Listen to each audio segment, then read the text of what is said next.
নমস্কার, আমি রুবিনা। আমাদের সাথে রয়েছে বিখ্যাত মুসলিম স্কলার মৌলানা মোহাম্মদ মহসিন। আচ্ছা মৌলানা সাহেব, আমার প্রশ্ন আপনার কাছে।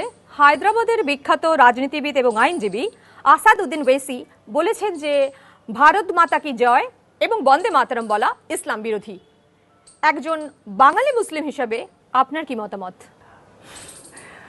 আমাদের মুসলিম সমাজে বাঙালি, বিহারি, উড়িয়া, প্যালেস্তাইন মানে আমাদের বহিরাগত বলে কিছু হয় না। উনি যেটা বলেছেন আমি সেটাকে সমর্থন করি।